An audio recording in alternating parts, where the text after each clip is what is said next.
Thanks for joining us on Not Boring CEs, where we don't think you should be bored to death while getting your continuing ed. Keep listening here, then hop over to notboringces.com to get all your online CE credits.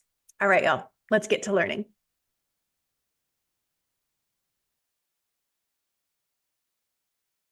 Allison Ramsey, pronounced she, her, is a licensed clinical mental health counselor and infertility survivor. She loves helping people with infertility learn to thrive the way they're used to thriving. Allison has had extensive training through the American Society of Reproductive Medicine and Postpartum Support International. Allison helps people through the grief of infertility, miscarriage, perinatal loss, pregnancy after infertility, postpartum mood disorders, family building decisions, third-party reproduction, parenting after infertility, and considers herself an all-around reproductive mental health ninja.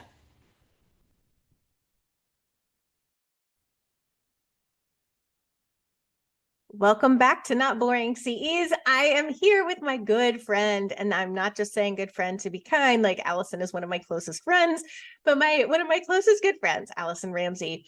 And she's going to be talking to us about infertility counseling, like the whole shebang.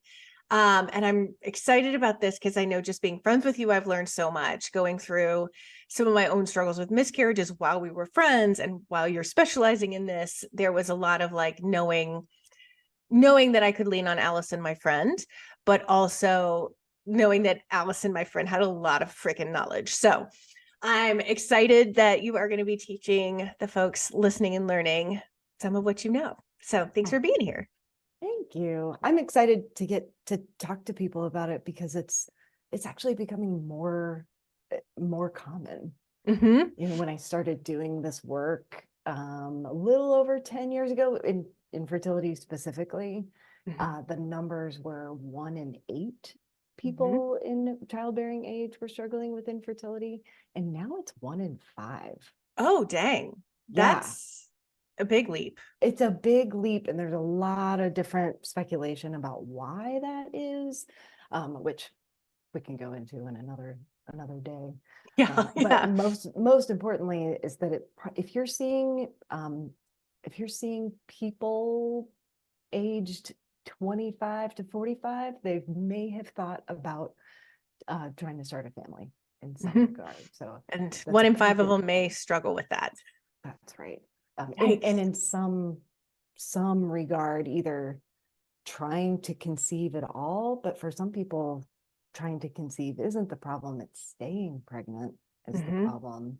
And for some people, it's access to sperm or eggs are the problem in same-sex couples. And so there's so many different reasons why this is a struggle. Yeah. Well, can we just talk with like, how do we define infertility? How do we know that it's an issue? Technically, infertility is diagnosed when you've been trying to conceive, you're under 35, conceiving with intercourse, and it's taken you 12 months. Okay. Which is a long time. Yeah. It's a lot of months of tears. And if you're like any of us who were told that, you know, it would be really, really easy to get pregnant and you better be careful and, you know, use all the contraception or wait till marriage, or we were just not told anything about our bodies. Mostly, I think that's still pretty much the case, about ovulation, about our menstrual cycles. So I would say most people are starting to get a little bit anxious after even just 3 months trying to conceive. Right. And if you're over 35, that diagnosis is for you've been trying to conceive for 6 months. Okay. So that does change a little bit because our fertility drops significantly after 35. Right. Yeah. Right. I'm just realizing how we do get that message so much of like, it's going to be easy. Like when you're ready, just, you know, be really careful with your birth control. Because if you slip up, and how, because of our friendship group back in Seattle, I had the opposite message because everybody either had been struggling for 1.5 years or was, you know, in the field or whatever. And so we were like, well, we better start now. Yeah. And if we want to get pregnant in the next year or two and got pregnant the first month, and was able to stay pregnant that time, which made me feel like a champ. Right. But it's interesting how, depending on your friendship group and how open they are, it might be a different conversation. But the kind of default is, be really careful on your birth control, because the second you're off of it, you're going to get pregnant. Yes. So it's my mission now to start letting pubescent people know about their cycles. Yes. And how these things work way early on versus the mystery that was not really explained well to us. Yeah. Yeah. Yeah. So it could be, so that's one thing, is like, as therapists, we're receiving people, there's no place for judgment or comparison, because you might think, oh my gosh, it's only been 3 months. But really, this person has done so much work and planning to get ready to try, plus the messages that we've been given that it's going to happen the second you want it to, if you want it to. And when it doesn't, 3 months is a long time to be waiting.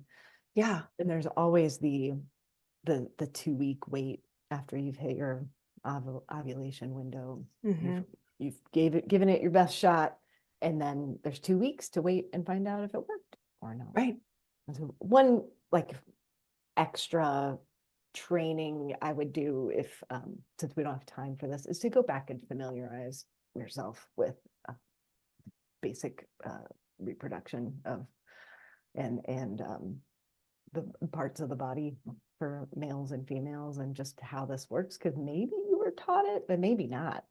Yeah. I mean, I think a lot of us weren't. It was maybe breezed over. Like, I didn't realize how it all worked until I was trying to conceive. I mean, I was like in my 30s, y'all. Right. Like, I knew not like how not to get pregnant, but I didn't know how to get pregnant. Yeah. And it's not just the absence of how not to get pregnant. That is right. For many of us. And it can be really exhausting after a while. And obsessive. It's very easy to get obsessive over it. And when it's not working, it's really an existential crisis. Yes. Because it's like an expected, most of the people I see have planned life out pretty well, and it's worked out for them. Right. And then we've got our degree, and we found the right person, found a place to live, and now nothing is left but having that baby. And when it's not happening, and it is happening for your peers, or it's not happening for your peers, it's really confusing and throws life all out of whack. And so that's this like the existential crisis or anxiety, or like, who am I? What happens if I don't become a parent? What if I'm an old parent? Like, if it's not working, oh my gosh, we waited till we're 37 and it's not working. What if I'm 40? Like, all these like existential what ifs leap out into the future and leads us well, I say us, this was something that I dealt with early on, but you don't have to have had to experience these things to be able to counsel. Right. It's like just fully understanding this part of the human experience. Yeah. When I think about like the human experience, the watching your friends get pregnant when it's hard for you, all the fucking baby showers, like there are so many things that when you're at an age where your peers are having an easier time of it, certain things are just so hard, and how that can lead to like mental health issues or struggles or emotions that are really uncomfortable based on just clearly like straight path to your own fertility struggles. Can we talk some about like the emotional impact and the mental health issues that come with not being able to conceive? So much anger and like rage and jealousy and envy that feel terrible.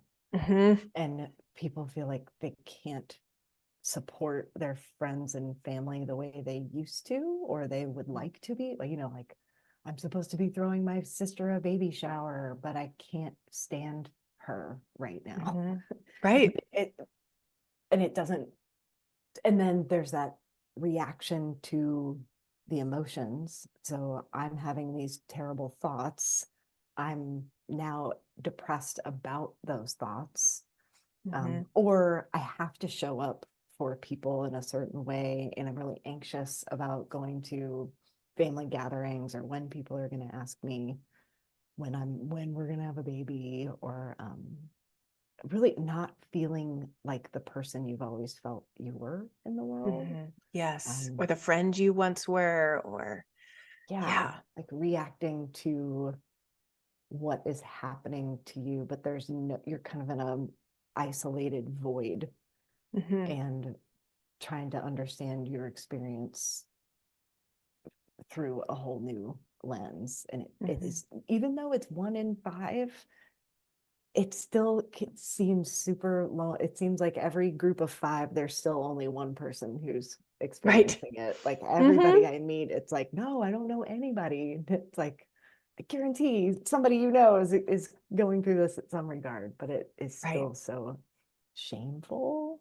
I hope that is changing a little bit, but and as we give more air to that, and more celebrities, really, or if it's been covered in more like popular TV shows, I love when I get to hear that, because it's like people being seen. Okay, this really normal and enticing person on your show had a miscarriage. How is she handling that?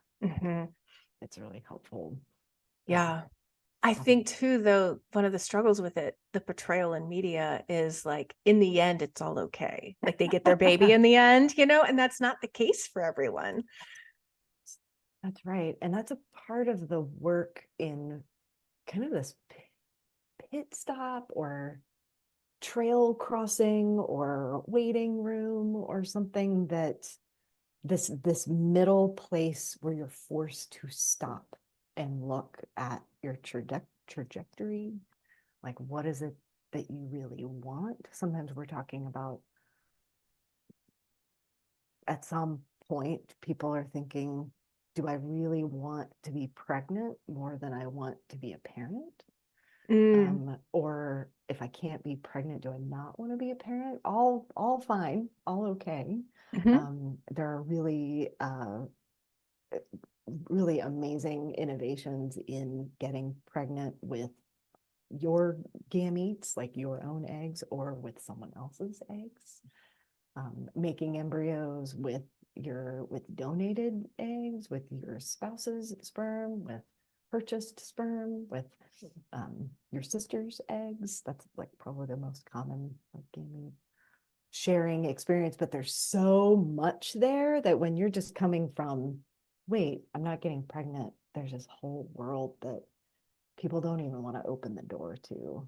Like 100% of the people I've worked with who've had IVF, or in vitro fertilization outside of the body, that then gets transferred into the uterus, 100% of people never said that they wanted to do that.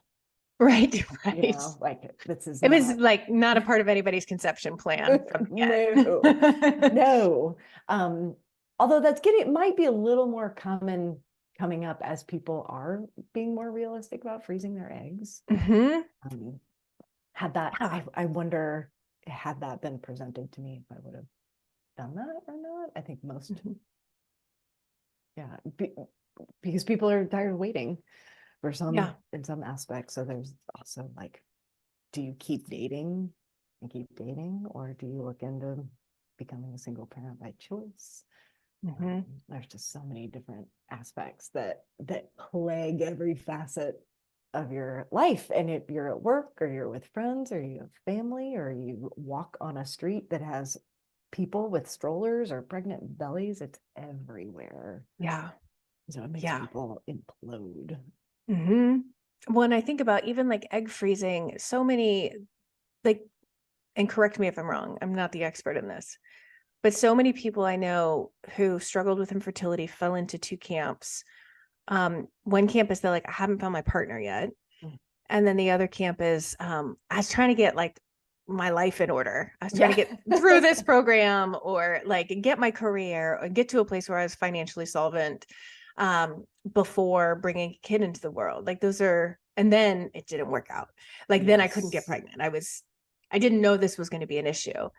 That's right. I think right. about how like for that camp, freezing your eggs is expensive. Yes. And if you're like not having a kid because you're trying to get financially to the place you want to be in, I can see how it would be easy to overlook that as an option.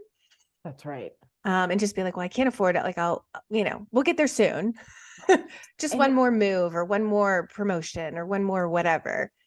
Yes. And it does seem probably the youngest person I've worked with is like probably 36, but it does seem to be something a little older. Like it still feels like there's hope. Yeah. And it's really amazing too to see the freedom on the other side of like, you know what, maybe I'll meet a single dad on the playground, but I'm gonna have this damn baby. It's pretty inspiring too, the way that people can be changing that traditional track. First you have to be married, and then you have to blah, blah, blah, blah. Nope. It's like really going by the wayside, and people are able to find more clearly what it is that they want. So there's some really exciting things about this too, but also a chance to get to reconceive your life expectations. What was it that I actually wanted from this, and how long am I willing to try? Some interesting research that I love to tell people is that they did like quality of life research. This is Ali Domar out of Boston. They did like quality of life surveys for people in like cancer treatment and people in infertility, and people with infertility ranked their experience as being worse when compared, like when the results were compared with people who were receiving cancer treatment. There's a lot of ideas about why that is, but one is that there's not much support for people going through infertility. Right. And with cancer, there is, not to compare, the two ailments, but I think it's important for people to know that it feels as bad as it feels, as we might imagine it feel to have cancer. Yeah. That's really awful. It is. It is. And I think about the cycle of it too, with your cycle, right? That like if you get your period every 28 days ish or something, like if you are somebody with a fairly regular period, you're holding your breath. Yes. And like hoping to God that it doesn't happen.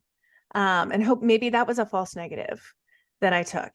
And then all of a sudden your cycle starts and it's like hope is over. Like that's another month lost.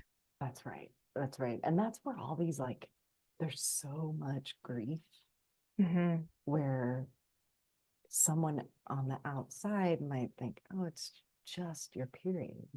But for someone who's trying intensely every month and had to work lots of schedules around, or make sure that every month you're trying something different, like maybe we need to do it every other day, or maybe we need to try it this way or that way. Like people are doing everything they can to get it right when we don't really have as much control as we want to have.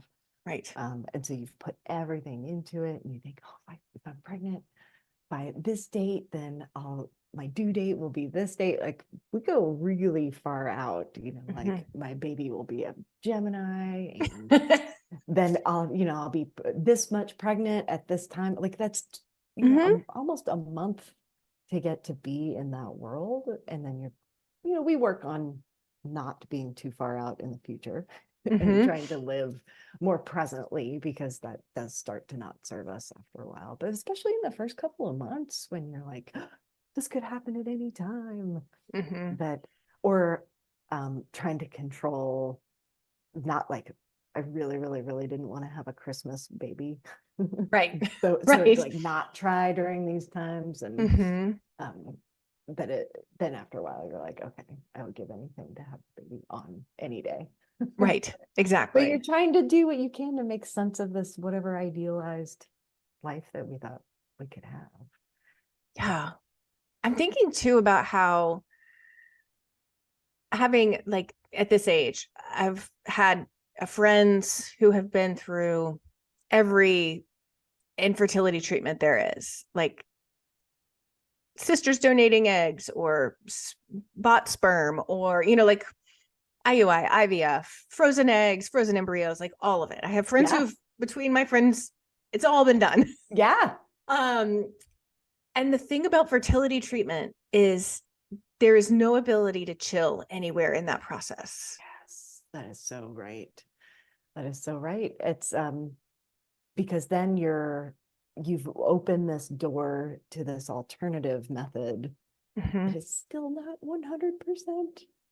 Yeah. I was almost floored. I always thought, and I've actually heard about people's spouses who like did a transfer after having an egg retrieval, and then the spouse not understanding that IVF wasn't 100%, like, oh, this is still only 60% chance. Like, what now?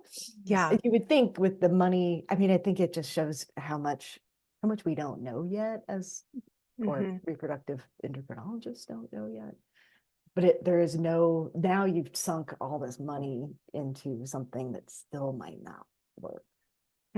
And there's a big sunk cost there. And so that's where like learning how to live in that at the same time, and knowing that you're doing everything you can.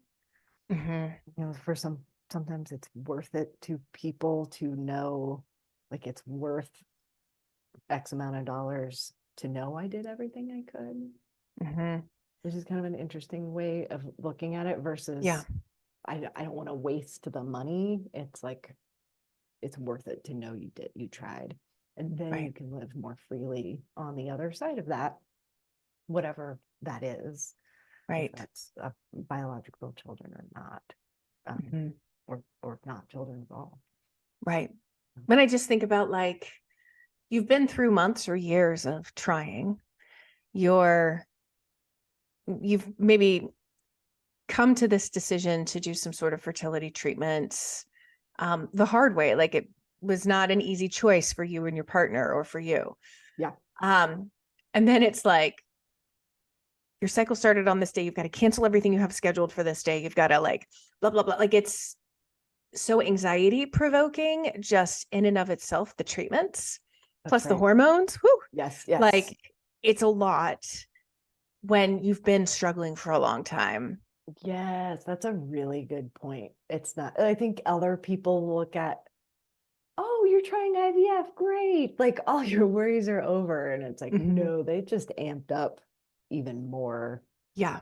And the hormones, and trying to understand that experience for yourself, as well as like not wanting to tell your boss necessarily. Like, that's always a really complicated aspect of how your workplace responds, or how your coworkers who might have to cover for you, or the curiosity, like, you don't want to share with everybody, but everybody always thinks that I think people think that their coworkers think that they have cancer.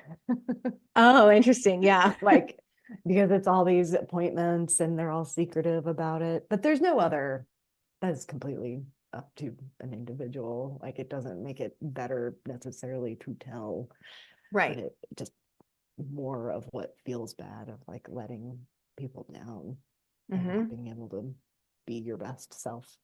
And these are mostly like people in their 30s, you know, that they're generally like killing it at life and not used to feeling terrible.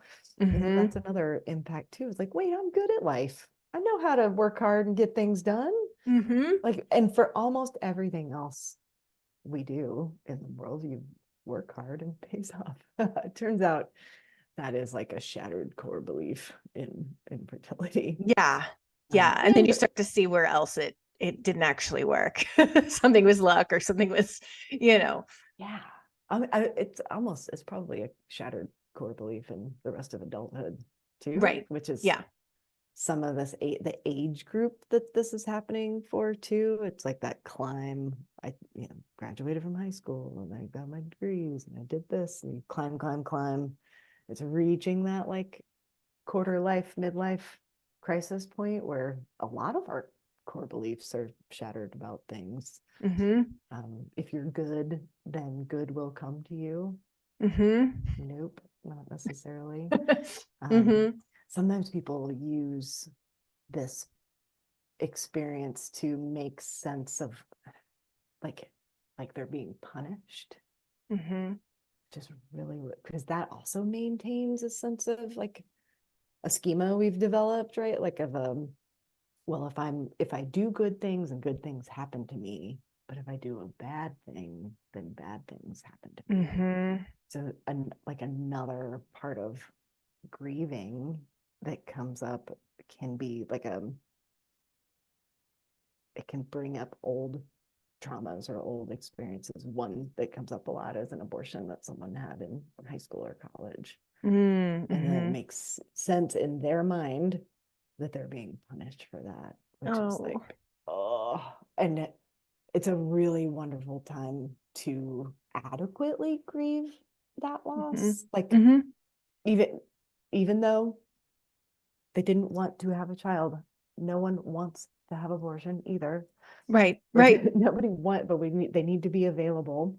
And so this is a time that it often can resurface, and we can help to make sense of why that was still the best decision for them, and like really help to integrate some of this, like some of the parts of us that get shattered, I think, throughout this, because we're constantly trying to make sense of how we are in the world and why things are.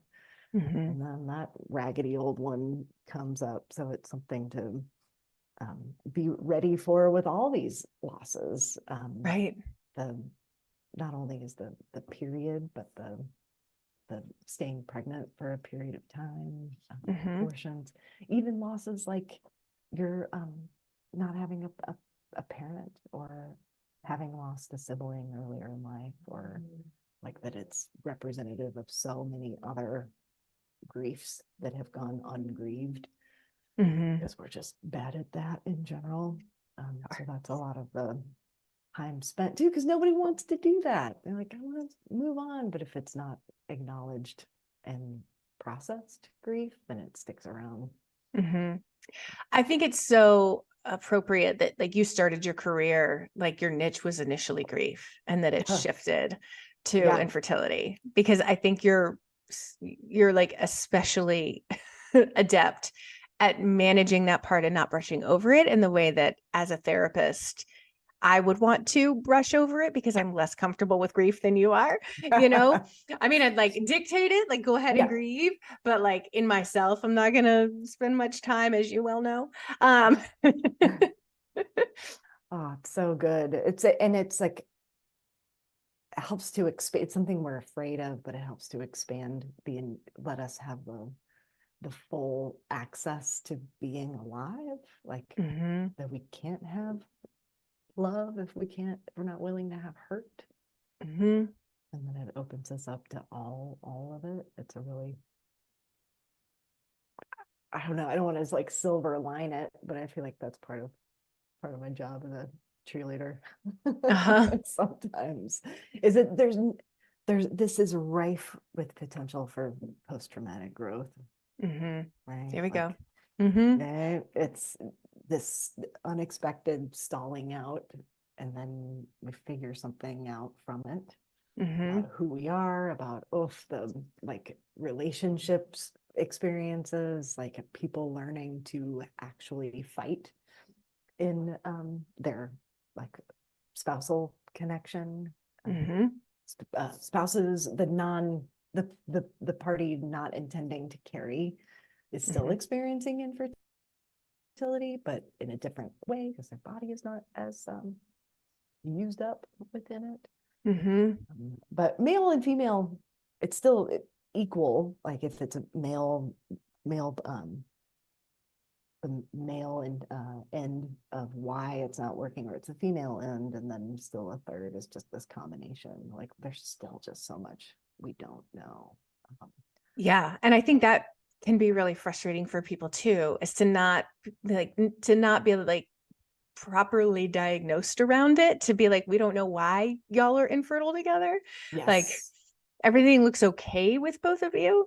That's right. That's where a lot of my friends have fallen.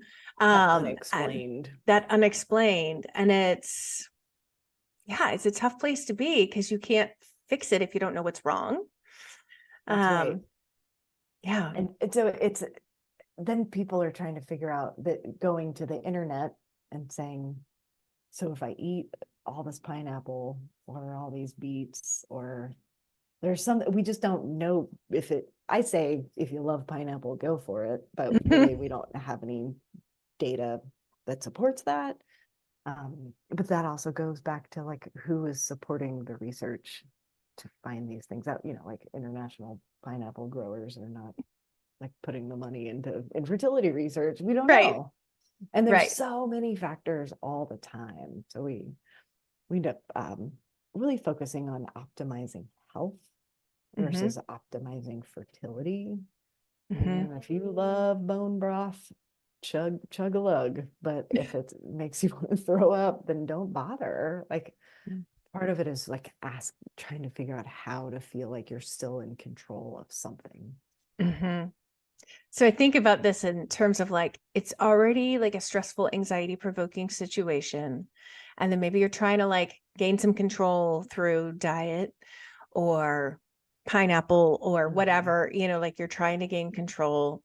And maybe you're going through treatment, so your schedule's also wackadoo. That's a lot of, I'm imagining like a client in therapy too. That's a lot of new or different stress than they may have come into their therapist with, if it wasn't an infertility specialist. That's right. Do you recommend people refer out to a fertility specialist, or do you recommend they keep the client and get some like consultation? It just depends. There may be times where, like, if someone is starting to, because we're headed towards a lot of coping skills, a lot of stress relief, a lot of like boundaries and relationship processing, like, which I think a lot of therapists do anyway. And when it might start to feel out of your depth could be in considering like donor gametes, or starting to process how to go about that, or known donors, and thinking about like, I guess, like raising donor conceived kids. What else? But I think as long as it's still a conversation, that the therapist is saying, like, I don't have a ton of experience in this area. Like, at what point we want to keep, if the client feels okay,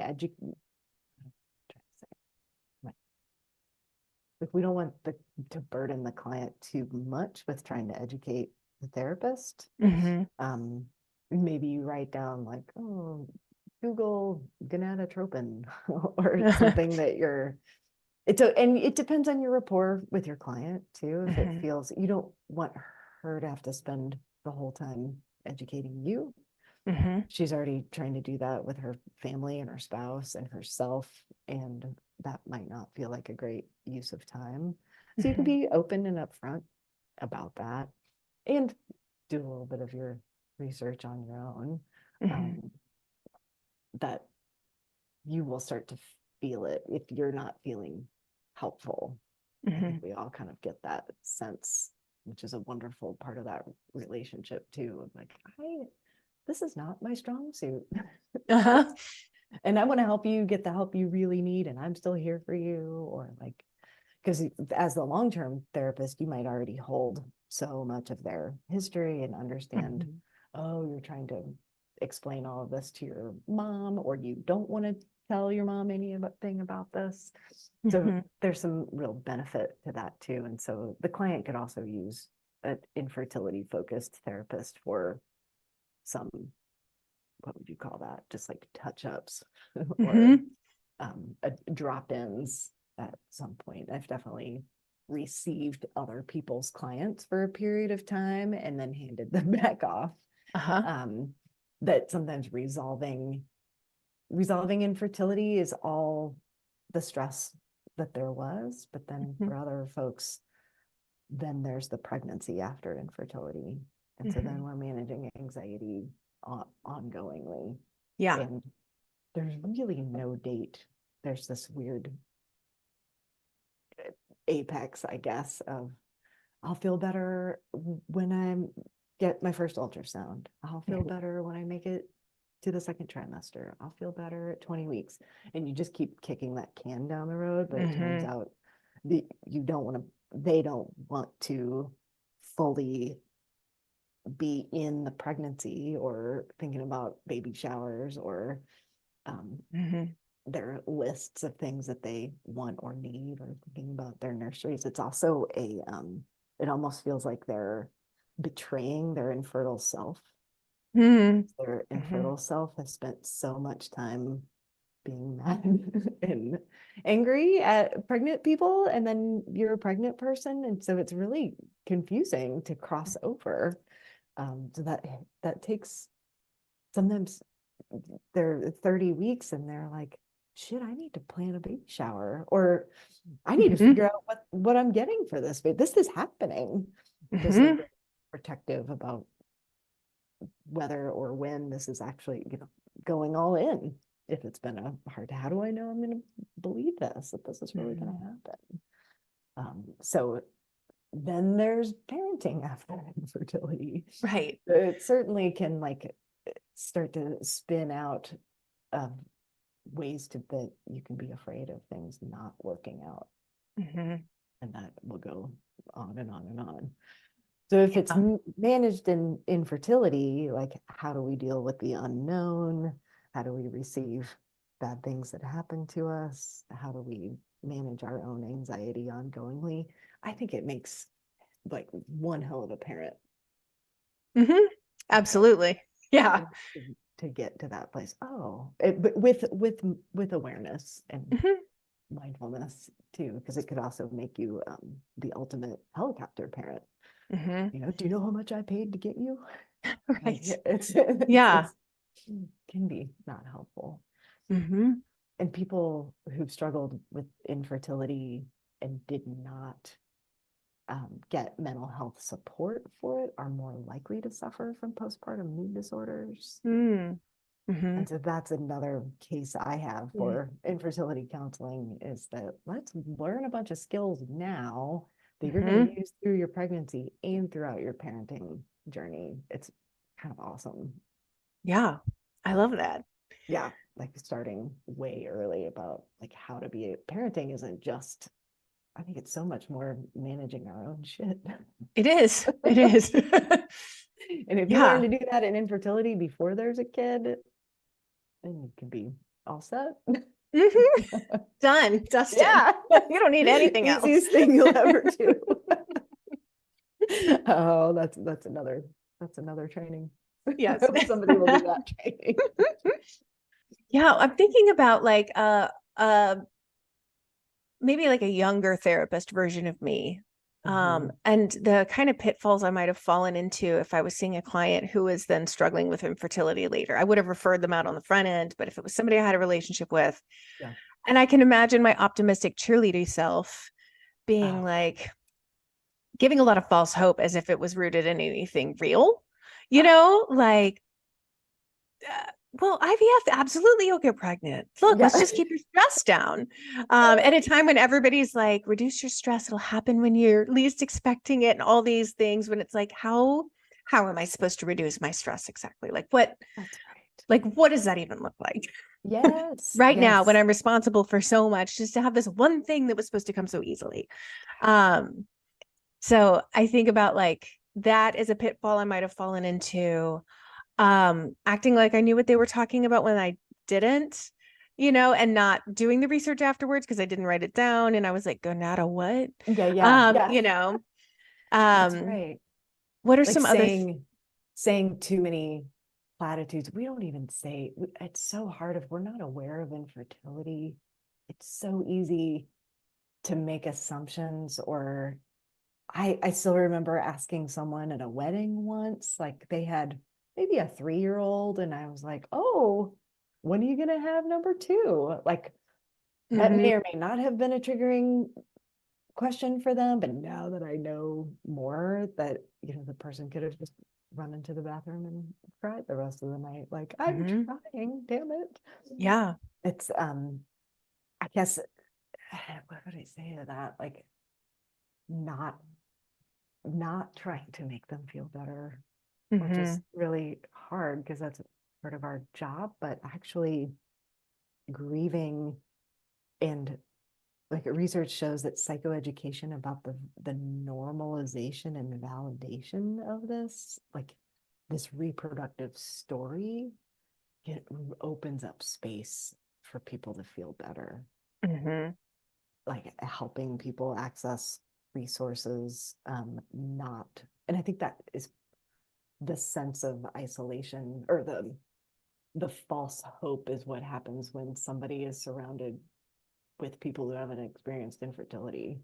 And so I help clients understand or translate those words, like, oh, my mom asked me when I was going to finally have a baby, and to translate any troublesome statement like that from a loved one as, I love you and I care about you and I wish I could help. That's just this, like, meeting them where they are, but they don't have the ability to say that or do it. But if it's more work on the person with infertility, but it helps us not to hold on to it. Like, I can't believe my mom said that thing. Like, she cares about me. She doesn't know how to support me.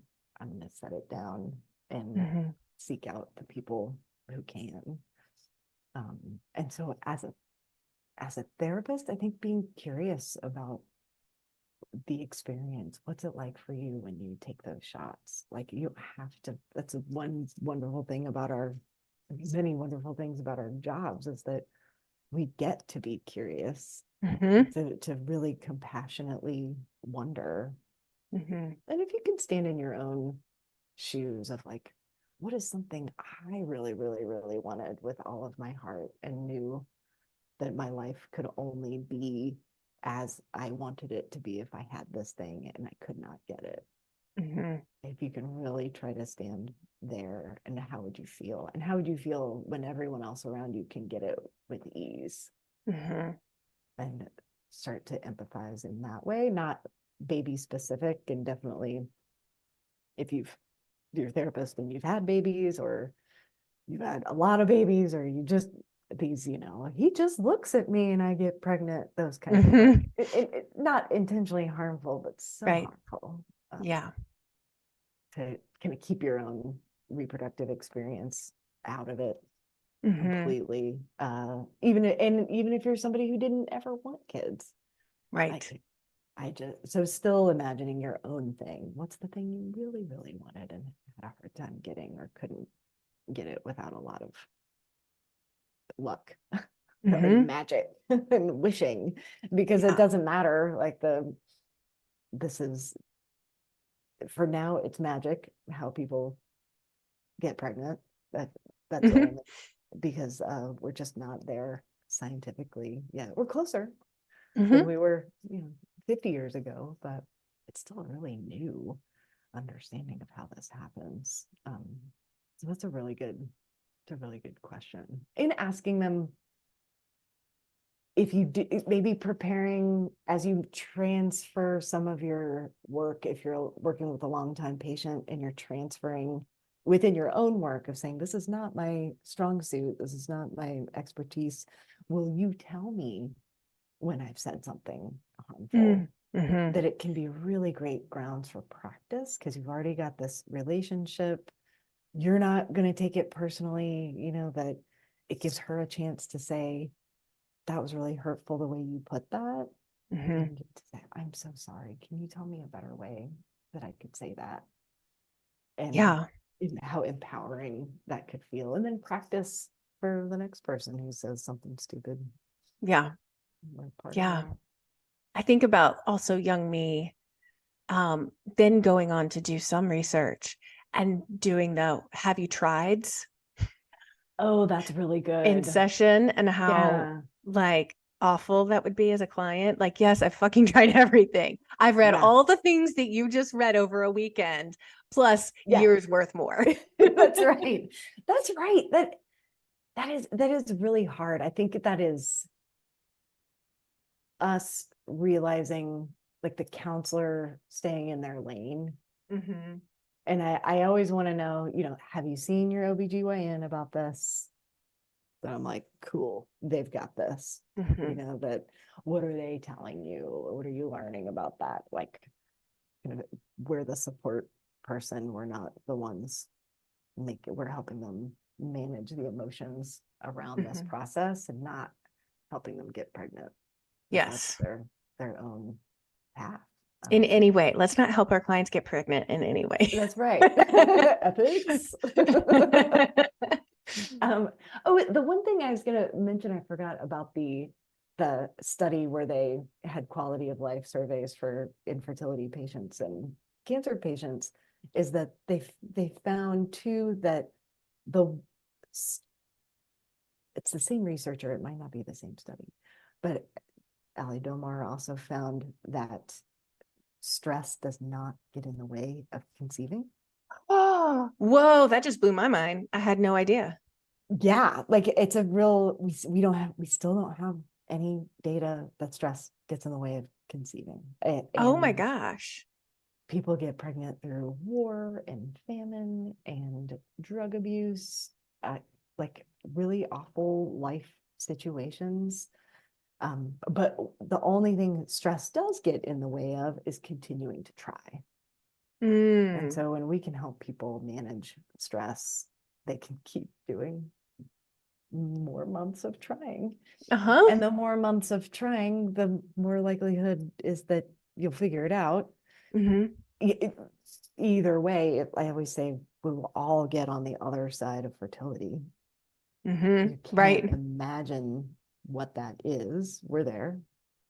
Like, and there's this whole, but it's a different perspective, isn't it? Like, you spend all of your adolescence not getting pregnant, and then finding the right person to get pregnant with, then trying, then hopefully being pregnant, having babies, figuring out if you're going to have more, like this whole reproductive world.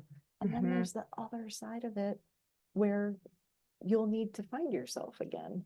And for some people going through infertility, we can access that adult part of, like, who are you outside of work, outside of your spouse?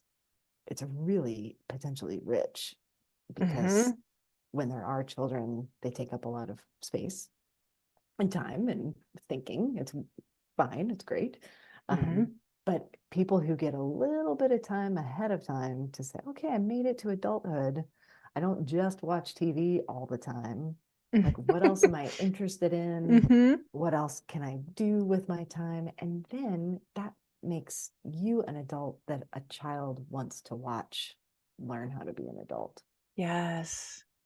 And then it makes happy parents who have kids that go off and do other things, who are they're in high school, they're in college doing their own thing, and they get to watch their parent engaged in the world in a positive way that maybe you learned how to do back during your infertility days.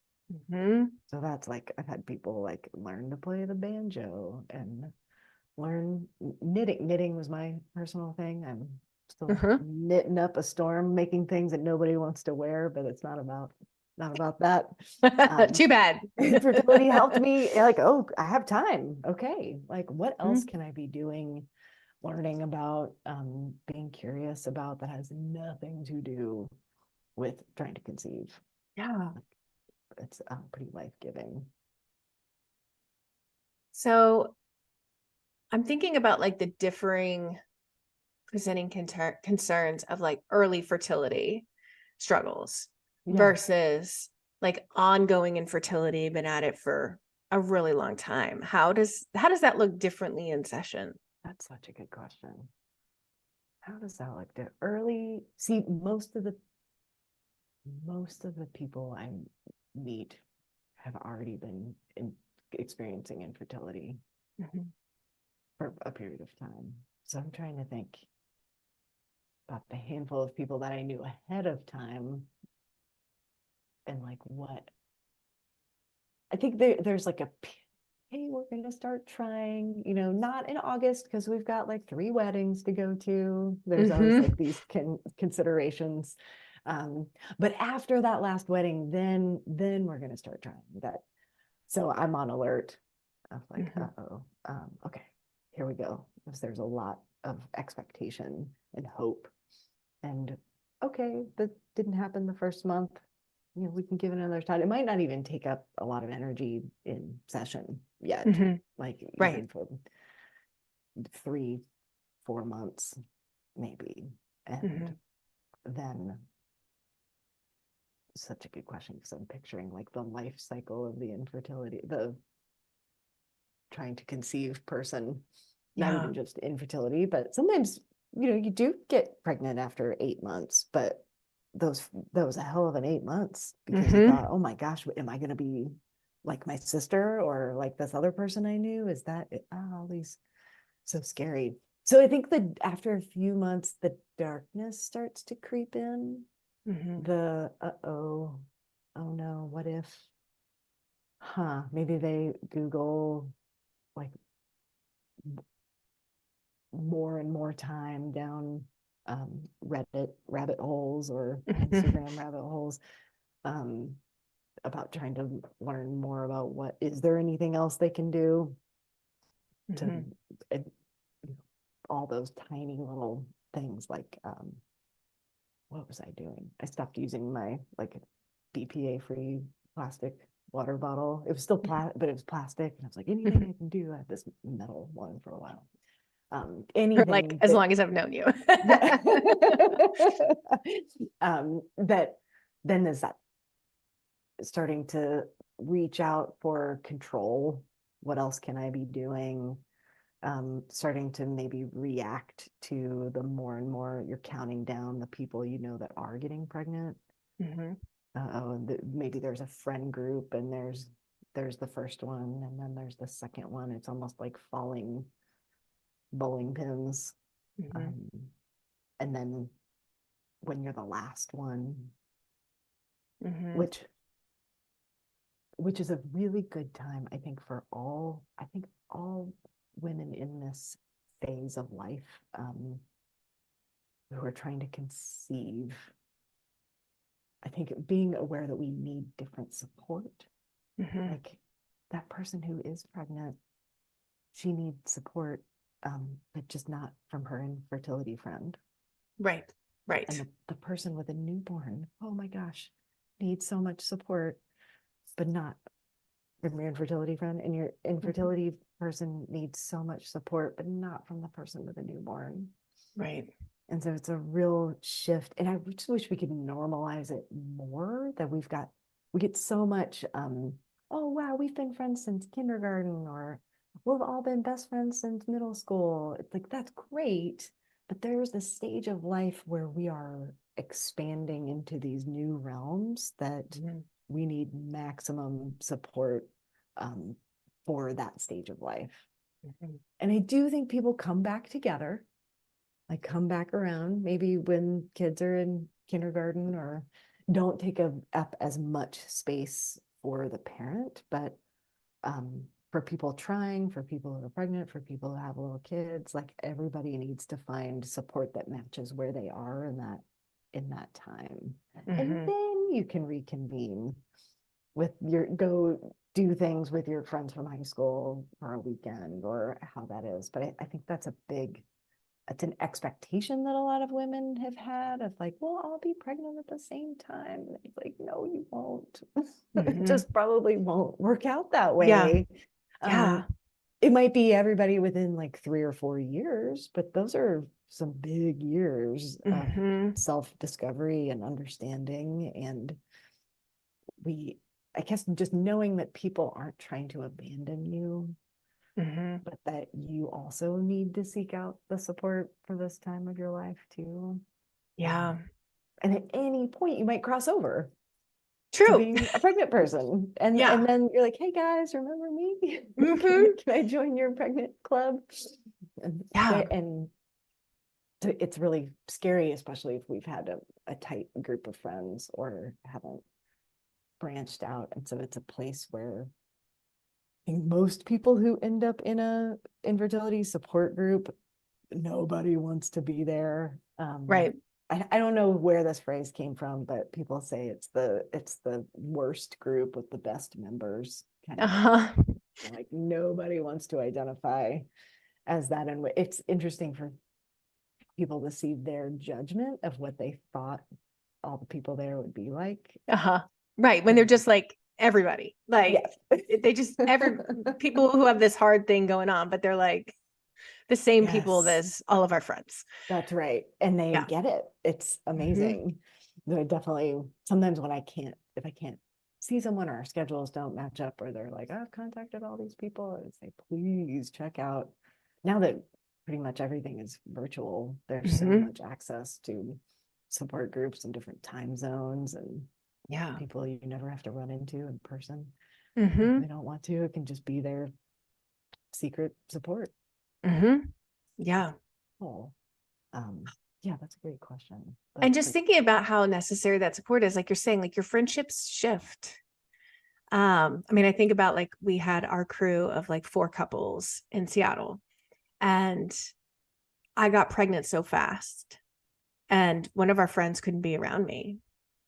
And that was really hard for me as somebody who was, I'm like, where'd my friend go? But also I could empathize that would be like, I get it.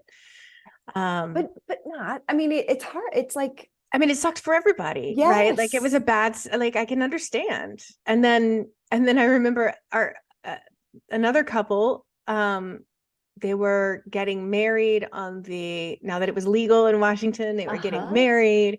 Oh, And I had this newborn and I could not get out the door in time to get there. And they had also been struggling. And so to be like, and then I missed your wedding because of my newborn that I get to have.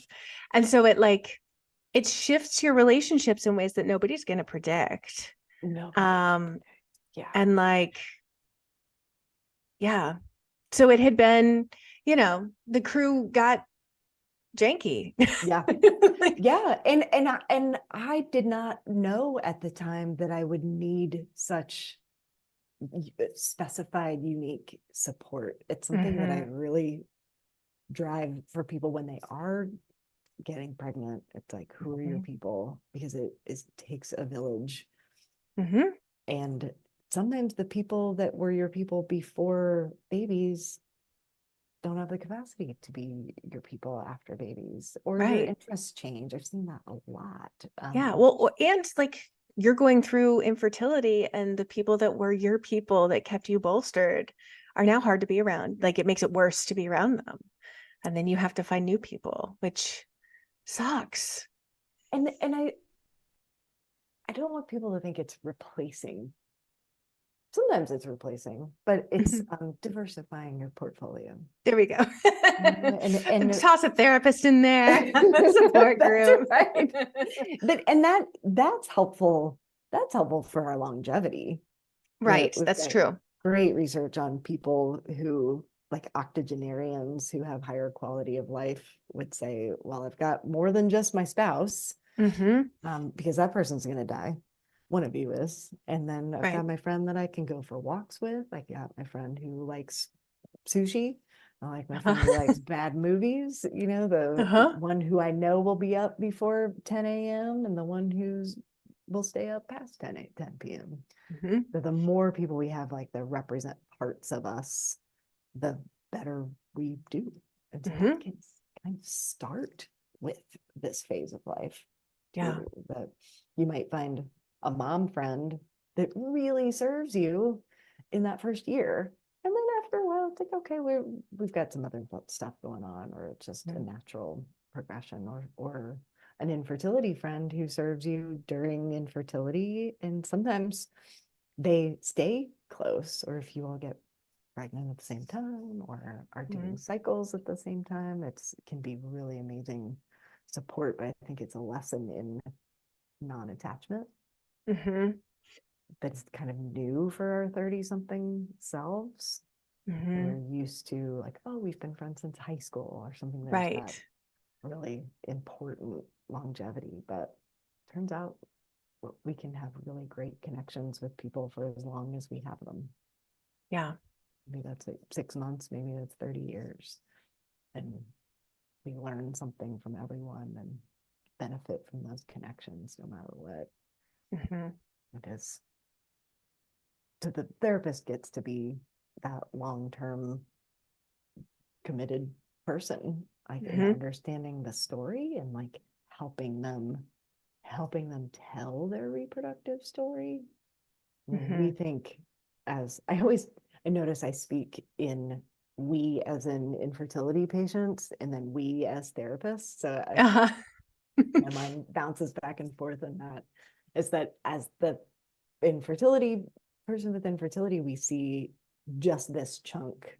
We don't see that it's a chapter in a multitude of chapters in our lives. And our brains are still like pretty newly fully developed at this time too. Like mid-30s, we're kind of just starting to get the grasp on things. And trying to understand how each part, how you tell this story will impact your future and how and so your beliefs become shattered, but you develop new beliefs with the help of your therapist. It's yay.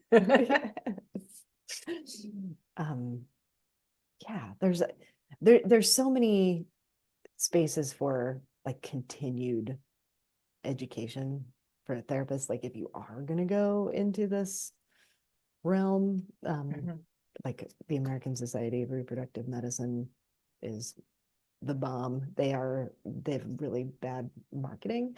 I think I even Googled infertility counseling training, and they were like bottom of the page when they're the national place to go, because there's so much more just about like the reproductive system, your like the understanding the hormones, that if you're into that can be helpful to know all that, like a mini reproductive endocrinology medical degree. Just a mini degree. Just a little miniature one. Yeah, what else? Well, I'm wondering, like, and we're coming up on time, but actually, let me see.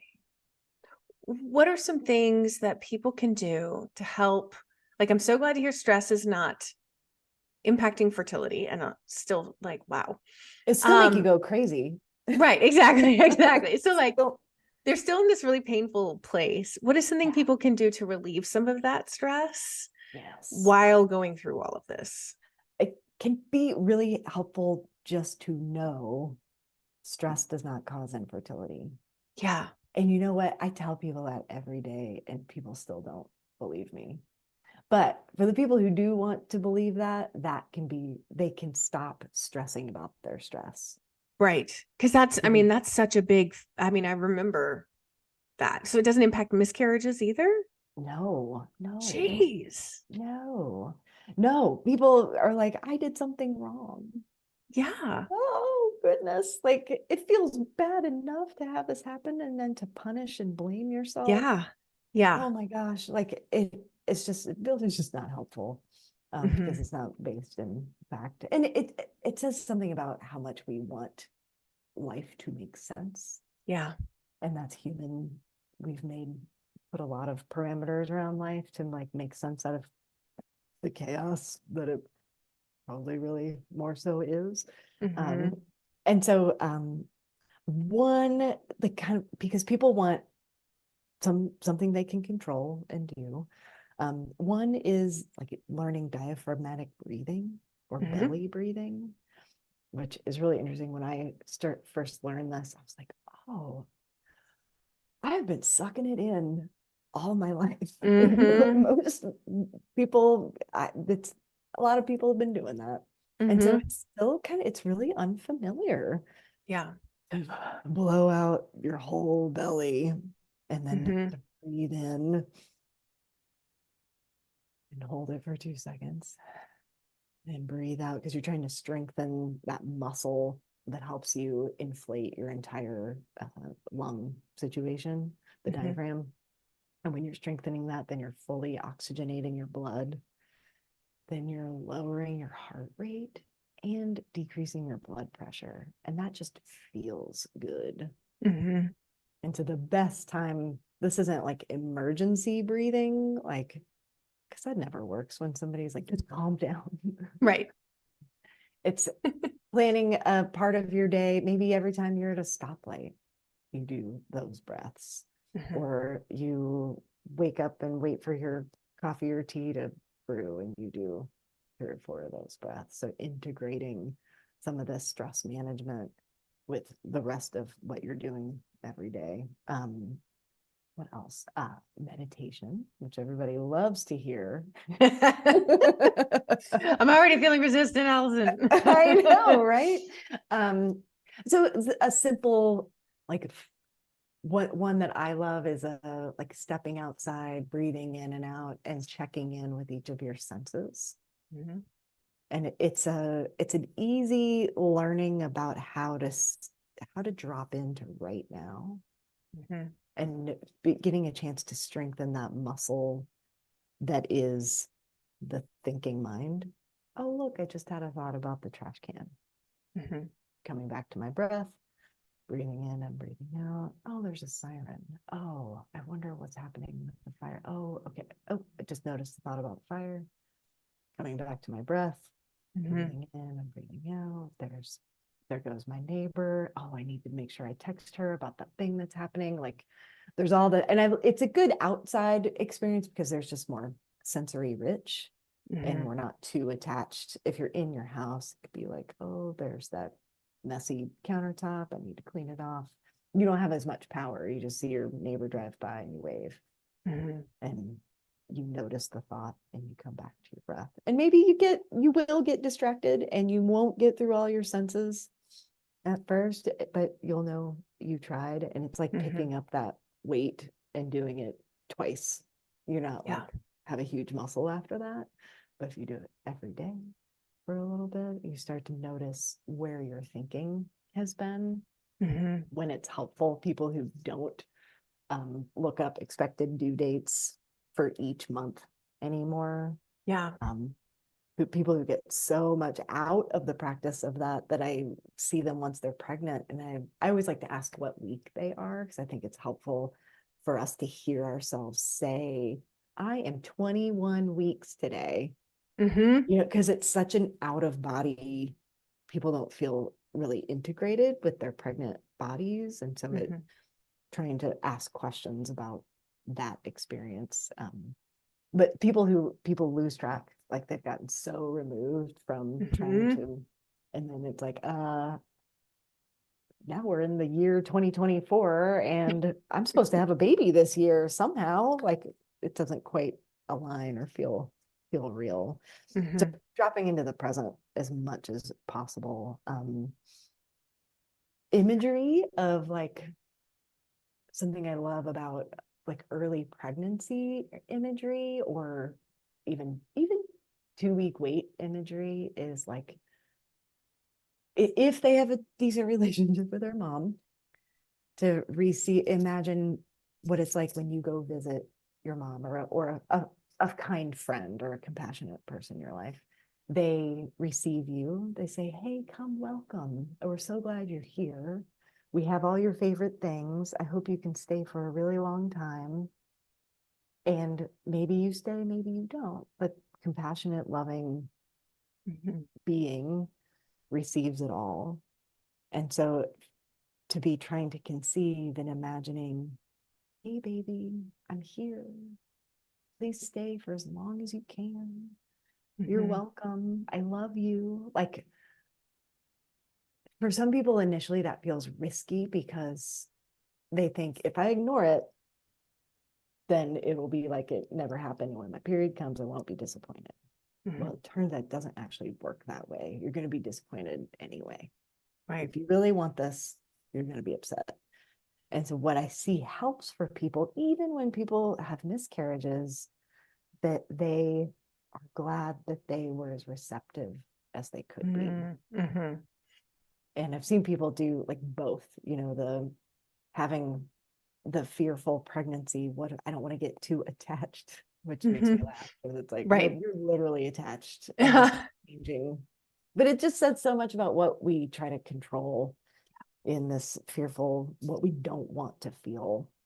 And so what happens when we don't attach, miscarry, and then feel even worse that we did something, which is not true. It's just science. It's just biology. So many miscarriages, all miscarriages are not something that you did. It's something that's happening biologically. Like, we just can't know all the reasons why. But we do know like what it's like to receive and love openly, or what you might call loving with an open hand. Oh yeah, holding it loosely. That's right. And receiving it as it is, and urging it to stay. But if it needs to go, it needs to go. And we wish them well and grieve them and know that they were missed. And it's a lot of like making okay these scary feelings that end up, when we do make space for them, they're not so scary anymore. Shine the light on it. Look, we can have compassion for that. That's a good imagery. Even walking, like gentle exercise. It's hard you could still run for stress relief and stuff, but it's like marathon training and like triathlon training does like sends blood away from the reproductive organs into your extremities. So maybe stop running 20 miles a day. But most of the time it's not if that's still something you do for stress relief, like do it. Journaling, like we've got lots of great data on the benefits of journaling, and it helps to narrate this part of your story. Yeah. See what you're thinking about it and see how you can help yourself through this hard time and thinking differently about this process.